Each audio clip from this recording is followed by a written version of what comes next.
Dear students, मैं Gopal Singh Krishna law college छोटनापुर Saharanpur में online classes में आप सभी विद्यार्थियों का स्वागत करता हूँ। आज मैं LLB व BA LLB पाठ्यक्रम के लिए जूरिस्प्रूडेंस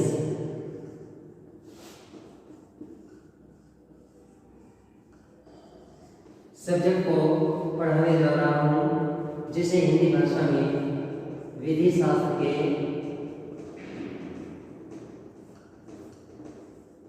नाम से जाना जाता है।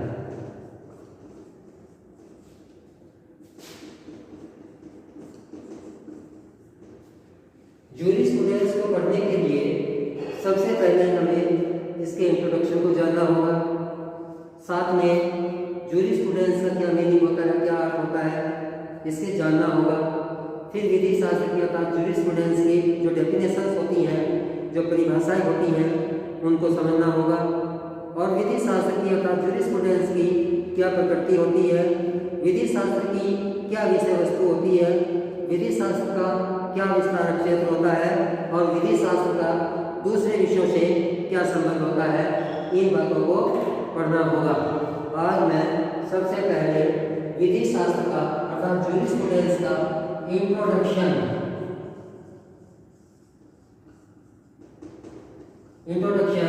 अर्थात भूमिका तुम लोगों के सामने प्रस्तुत कर रहा हूँ। विधि शास्त्र एक ऐसा शास्त्र होता है जिसके अंतर्गत विधि का अध्ययन किया जाता है। दूसरे शब्दों में मनुष्य समाज का एक अभिन्न अंग होता है। एक मनुष्य का दूसरे मनुष्य के संपर्क में आना तथा दूसरे के प्रति भाईचारे का व्यवहार करना सब कुछ विधि शास्त्र के अंतर्गत ही बताया जाता है।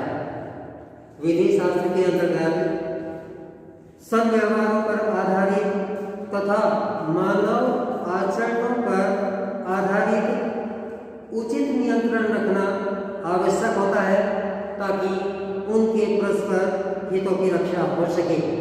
इसी उद्देश्य से विधि की उत्पत्ति हुई। विधि एक ऐसा माध्यम है जिसकी सहायता से राज्य प्रजाजनों के आचरणों, व्यवहार तथा कार्यकलापों पर उचित नियंत्रण रखते हुए समाज में शांति व्यवस्था बनाए रखता है। मनुष्य केवल समाज में रहता है और केवल समाज में ही रह सकता है। मनुष्य एक सामाजिक प्राणी है। मानव जीवन के सारे कार्यकलाप तथा संव्यवहार या व्यवहार विधि से ही वह नियंत्रित होता है। विधि ही वह साधन है जिसके माध्यम से मानव व्यवहारों के अमानवीय एवं अनियंत्रित प्रवृत्ति को अनुशासित किया जा सकता है। विधि शास्त्र का विधि समाज का दर्पण होता है। इस प्रकार से समाज में मानव का दूसरे मानव के साथ सद्भाव, स्नेह एवं परस्पर अधिकारों के अतिक्रमण न करने का, एक मनुष्य का दूसरे मनुष्य के साथ आक्रमण न करने के सारे नियंत्रण का कार्य विधि ही करती है। इसलिए मानव जीवन में विधि की बड़ी महत्ता होती है। इस प्रकार विधि शास्त्र विधि संबंधी वह विज्ञान है जो मानव के आचरणों को व्यवस्थित करता है। समाज की मान्यताएं परिस्थितियों के अनुसार बदलती रहती हैं, इसलिए विधि शास्त्र का परिवर्तित होना अनिवार्य हो जाता है। जे.एन.वी. गंथम को आधुनिक विधि शास्त्र का पितामह कहा जाता है। उन्होंने ही सर्वप्रथम विधि को विज्ञान की संज्ञा दी। कुछ विद्वानों ने विधि शास्त्र को विधानों का विधान कहा है। तो इस प्रकार से हमें पता चलता है कि विधि शास्त्र वह शास्त्र होता है जिसके अंतर्गत विधि का अध्ययन किया जाता है और समाज में शांति व्यवस्था बनाए रखने के लिए, सद्व्यवहार बनाए रखने के लिए विधि राज्य के द्वारा लागू की जाती है, जिससे प्रजा का हित होता है। इस प्रकार से जूरिस्प्रूडेंस का जो इंट्रोडक्शन होता है उसके अंतर्गत विधि शास्त्र का जो एक भूमिका होती है उसको उचित रूप से समझना आवश्यक हो जाता है। दूसरा नंबर आता है विधि शास्त्र का अर्थ। विधि शास्त्र का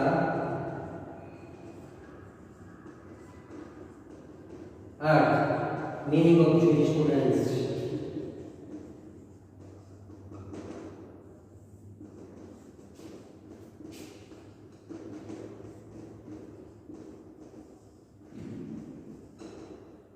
मीनिंग ऑफ जूरिस्प्रूडेंस। विधि शास्त्र के अध्ययन का मूल केंद्र बिंदु विधि है।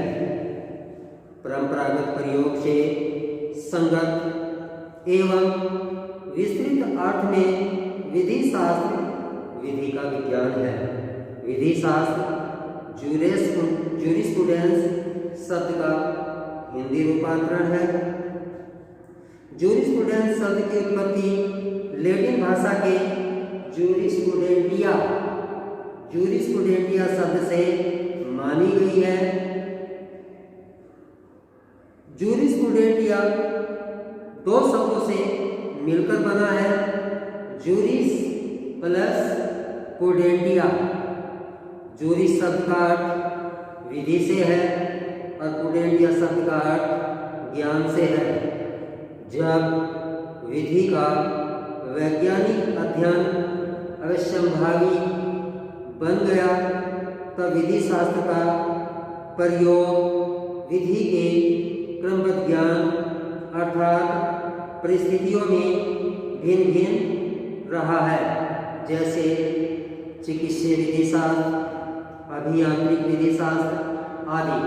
तो इस प्रकार से जूरिस्प्रूडेंस विधि शास्त्र एक ऐसा शास्त्र होता है जिसका उपयोग अलग अलग फील्ड में, चाहे वो चिकित्सीय फील्ड हो, चाहे वो इंजीनियरिंग का फील्ड हो, सब में अपना एक महत्व होता है। क्योंकि एक व्यवस्था को बनाए रखने के लिए राज्यों के द्वारा व्यक्तियों के ऊपर कुछ कानून लागू किए जाते हैं और उन कानूनों का अध्ययन विधि शास्त्र के अंतर्गत ही किया जाता है। इस प्रकार से जूरिस्प्रूडेंस शब्द का जो अर्थ क्लियर होता है वह इस प्रकार से क्लियर होता है कि जूरिस्प्रूडेंस लैटिन भाषा के जूरिस्प्रूडेंटिया शब्द से मिलकर बना, जिसका जो दो शब्दों से मिलकर बनता है, जूरिस प्लस प्रूडेंटिया। जूरिस का मतलब ज्ञान से होता है और प्रूडेंटिया का मतलब विधि शास्त्र से होता है, अर्थात विधि का ज्ञान। जूरिस का मतलब होता है न्याय और प्रूडेंटिया का मतलब ज्ञान, अर्थात न्याय का ज्ञान। तो इस प्रकार से स्पष्ट हो जाता है कि विधि शास्त्र का जो अर्थ होता है उसके अंतर्गत विधि का अध्ययन किया जाता है। अब इसके बाद तीसरा नंबर आता है विधि शास्त्र की परिभाषा, अर्थात डेफिनेशन ऑफ जूरिस्प्रूडेंस।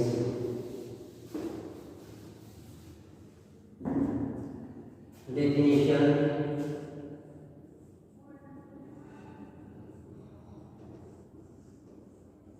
जूरिस्प्रूडेंस।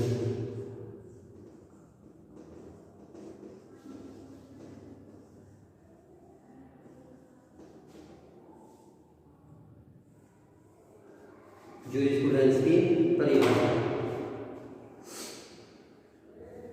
विधि शास्त्र की परिभाषाओं को चार भागों में विभक्त किया जा सकता है।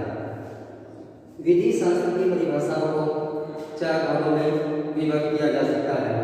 नंबर 1 आदर्शवादी परिभाषा,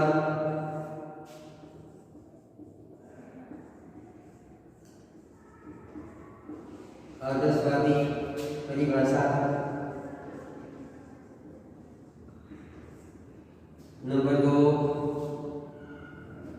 विश्लेषणात्मक परिभाषा।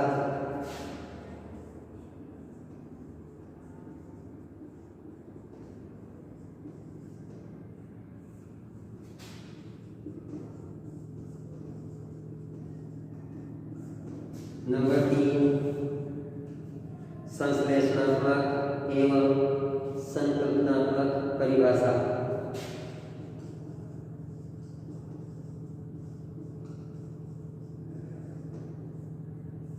संश्लेषणात्मक एवं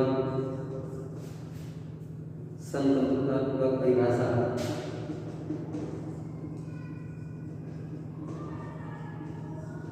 संकल्पनात्मक परिभाषा। और नंबर 4 समाजशास्त्रीय परिभाषा।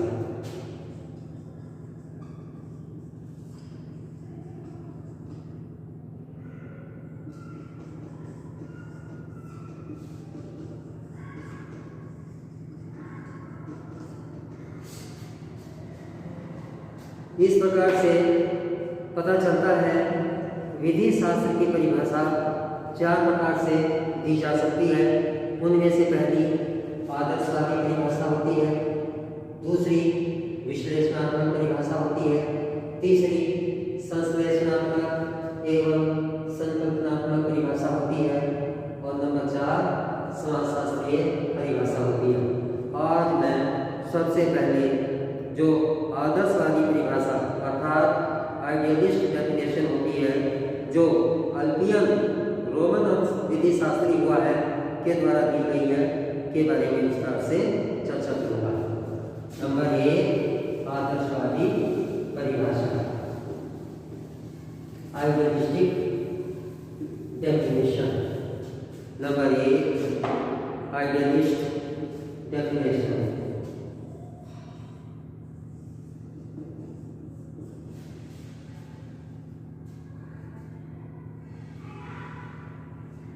डेफिनेशन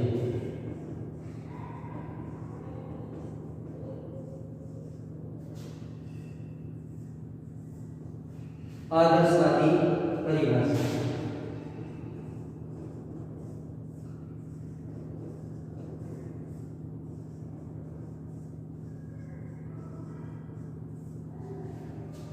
आदर्शवादी परिभाषा अल्पियन, जो एक प्रख्यात रोमन विधि शास्त्री हुआ है, उसने अपनी पुस्तक डाइजेस्ट नाम की पुस्तक में या डाइजेस्ट नाम के ग्रंथ में विधि की परिभाषा को दर्शाया है।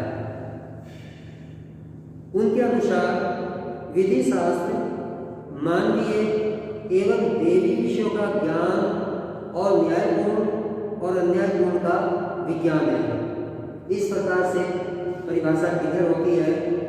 Jurisprudence is the observation or knowledge of the things divine and human, the science of just and unjust। तो इस प्रकार से जो अल्पियन एक रोमन विधि शास्त्री हुआ, उन्होंने विधि शास्त्र की परिभाषा दी और उनके द्वारा विधि शास्त्र मानवीय एवं देवी विषयों का ज्ञान और न्यायपूर्ण और अन्यायपूर्ण का एक विज्ञान है। किंतु उनकी इस विषय पर आलोचना की गई। उनकी आलोचना 2 आधारों पर की गई। प्रथम यह है कि उनका कथन मात्र एक अलंकारिक है, जिसे स्वयं रोम वासियों ने आगे नहीं बढ़ाया। द्वितीय यह कि अत्यधिक विस्तृत होने के कारण अपने ही धर्म और नीति शास्त्र को भी सम्मिलित कर सकता है, अर्थात इसका दायरा काफी बड़ा होता है। इस प्रकार से इस आदर्शवादी परिभाषा की आलोचना की गई। उसके बाद दूसरा नंबर आता है विश्लेषणात्मक परिभाषा। विश्लेषणात्मक परिभाषा